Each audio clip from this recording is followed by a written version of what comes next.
The way I learned how to speak started with learning each word and putting them together to make sense. In my case, I merely thought I made sense. In my youth, I did not have a clue there was so much more to words than just the words themselves. I did not know why, but I often heard that words had enough power to them to make or break a person. The force is a huge power. I have wondered for years why words were so powerful. Later in life, I learned written words are more powerful than spoken ones.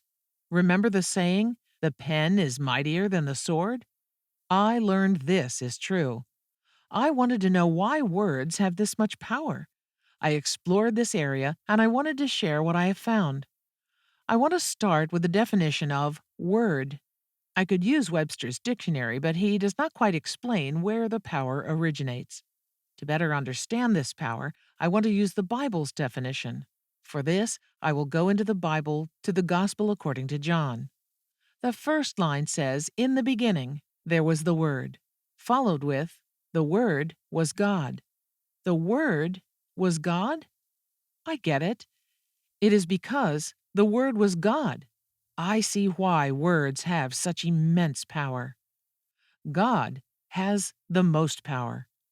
Because God is the Word, it is no wonder why words have so much power.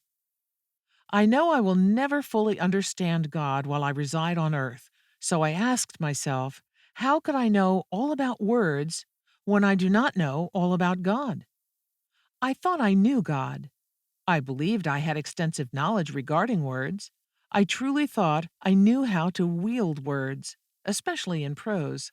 After all, I had experience in this area. I am a self-proclaimed wordsmith and published poet. I enjoy the plays I have found on certain words. I thought I knew enough about words to play with them in word games and poetry. Because the Word is God, and I play with words, in effect, I played games with God and was not aware of it. I am now. As I mature, I have learned it does not matter how much I think I know regarding what I say, I still speak in ignorance. I do not know everything regarding God, so why would I take pride in the knowledge of words and my ability to manipulate them together to make sense and rhyme?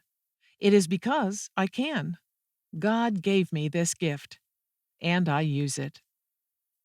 Throughout this book, I will use a few different thought processes. One process I use is substituting a definition for one word with another of equal meaning but different. It helps me comprehend the many ways words are understood with more clarity. After applying this process, I can choose which definition I want to implement. What I do does not require much education. It truly does not matter how educated a person is. If they cannot get the message understood by the people he or she is trying to reach, in this, the education is useless. The following is an example of what I do with wordplay. I have a true desire to know about words. When I substitute the biblical definition of word in my last statement, it will read like this: I have a true desire to know about God. The above example explains how by substituting the definitions that apply, I get a better understanding regarding what the words I said also mean. Both these sentences are equal and true. From the time I was born, I have heard so many words and phrases that I felt inundated by them. I came to a point where I wanted to know what they truly meant. I also desired to know how sayings originated. I know how powerful words are. They remain inside my head my entire life and play at will very loud. I try to be more thoughtful of words I choose to say when speaking to others. I want to understand what the words I use mean, so I say what I want with more clarity. I think I understand why it is important. Words are essential for my spirit to communicate with God and to another person's soul. Words have so much power, it is essential to use them with caution. One cannot ever take back something once it is said. Apologies are nice, but they never have the same power as the statements originally spoken.